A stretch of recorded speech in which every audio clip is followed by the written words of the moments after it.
ये आकाशवाणी लखनऊ है। अब आप शाइस्ता बानो से इलाकाई खबरें सुनिए। पार्लियामेंट का बजट इजलास आज से शुरू हो गया है। बजट सेशन की शुरुआत के साथ ही मरकजी वज़ीर मालिया सीतारमन ने आज ऐवान में इक़्तिसादी सर्वे पेश किया। इक़्तिसादी सर्वे 2023-24 माली साल 2025 में हकीकी GDP की शरह 6.57% का तखमीना लगाया गया है। वज़ारत मालियात की जानिब से इक़्तिसादी मामलों के महकमे की जानिब से तैयार किए गए इक़्तिसादी सर्वे को हुकूमत के इक़्तिसादी फ़िक्र और आइंदा प्रोग्रामों की झलक के तौर पर देखा जाता है। पार्लियामेंट से बाहर वज़ीर आज़म नरेंद्र मोदी ने सहाफ़ियों से कहा कि ये बजट अमृतकाल का अहम बजट है और ये आइंदा 5 बरसों की तस्वीर पेश करेगा। उन्होंने कहा कि मुल्क 8% तरक्की की शरह से बढ़ रहा है। वज़ीर आज़म ने मुखालिफ पार्टियों से नेगेटिव सियासत से बचने की अपील की। उन्होंने सेशन के मुस्बत होने की उम्मीद की। उन्होंने सियासत से ऊपर उठकर मुल्क के लिए काम करने को कहा। वज़ीर मालिया सीतारमन कल ऐवान में NDA हुकूमत की तीसरी मुद्दतकार का पहला बजट पेश करेंगी। बजट के जरिए आइंदा 5 साल का रोड मैप पेश करेंगी। श्रावण माह के पहले सोमवार के मौके पर गोरक्ष पीठाधीश्वर योगी आदित्यनाथ ने गोरखनाथ मंदिर में महादेव के दर्शन पूजन किए और गौ सेवा की।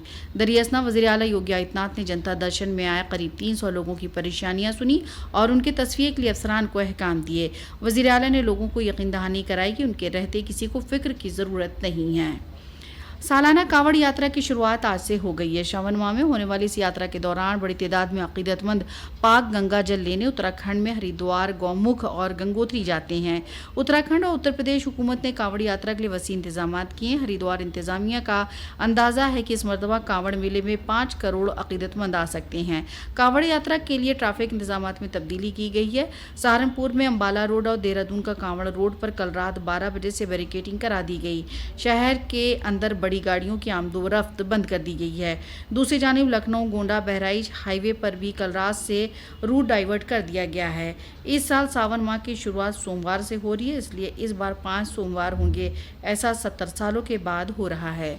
सावन के पहले सोमवार पर रियासत के सभी मशहूर और अहम शिव मंदिरों में भगवान शिव के जलाभिषेक और दर्शन पूजन के लिए अकीदतमंदों का हुजूम उमड़ पड़ा है। भगवान शिव के 12 ज्योतिर्लिंग में से एक वाराणसी का काशी विश्वनाथ धाम में सबसे बड़ी तादाद में अकीदतमंद दर्शन पूजन कर रहे हैं। काशी न पहुंच पाने वाले अकीदतमंदों के लिए काशी विश्वनाथ मंदिर इंतजामिया ने ऑनलाइन दर्शन का इंतजाम किया है। वहीं मंदिर के अहाते में अकीदतमंदों के लिए 6 मकामात पर LED स्क्रीन लगाई गई है, जिस पर वो बाबा के दर्शन, गर्भगृह में चल रही पूजा, आरती के दर्शन कर सकेंगे। दूसरी जानिब अयोध्या पहुंचे अकीदतमंदों ने पाक सरजू में डुबकी लगाई और अहम मंदिरों में पूजा अर्चना की। दरियासना अयोध्या की सड़कों पर कांवड़ियों के नारे गूंज रहे हैं। बाराबंकी के मशहूर लोधेश्वर महादेव में बड़ी तादाद में शिव भक्त जलाभिषेक के लिए पहुंचे हैं। चित्रकूट, प्रयागराज, मथुरा, गोरखपुर, देवरिया, बस्ती, संत कबीरनगर समेत रियासत के सभी अजला के मंदिरों में भी जलाभिषेक के लिए अकीदतमंदों की कतारें लगी हुई हैं। सावन माह में काशी, अयोध्या समेत सभी अहम मंदिरों पर तहफ़्फ़ुज़ के पुख्ता इंतजाम किए गए हैं। लखनऊ के मशहूर शिव मंदिरों में भक्तों की भारी भीड़। गाजियाबाद के कदीमी मदद उद्धेश्वर मठ मंदिर में भक्तों का तांता लगा है। फर्रुखाबाद, जौनपुर, गोरखपुर, भदोही, रायबरेली, अमरोहा और औरैया जिलों के मंदिरों के भक्तों की भारी भीड़ है। भीड़ के मद्देनज़र इंतजामिया ने तहफ़्फ़ुज़ के पुख्ता इंतजाम किए हैं।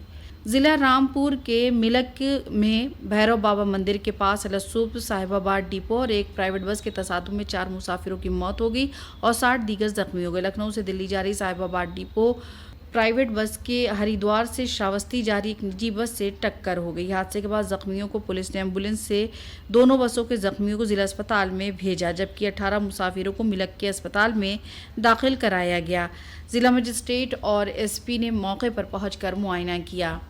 SP ने बताया कि हलाक अफराद में साहिबाबाद डिपो का ड्राइवर भी शामिल है। वहीं जख्मियों में श्रावस्ती के 26 अफराद शामिल हैं। सुप्रीम कोर्ट ने 2021 में लखीमपुर खीरी तशद्दुद मामले में साबिक मरकजी वजीर अजय मिश्रा के बेटे आशीष मिश्रा को जमानत दे दी है, जिसमें 8 अफराद हलाक हो गए थे। अदालत ने इससे कबल गुज़िश्ता साल 25 जनवरी को आशीष मिश्रा को पूरी जमानत दी थी। इसी के साथ आकाशवाणी लखनऊ से इलाकाई खबरें खत्म हुई।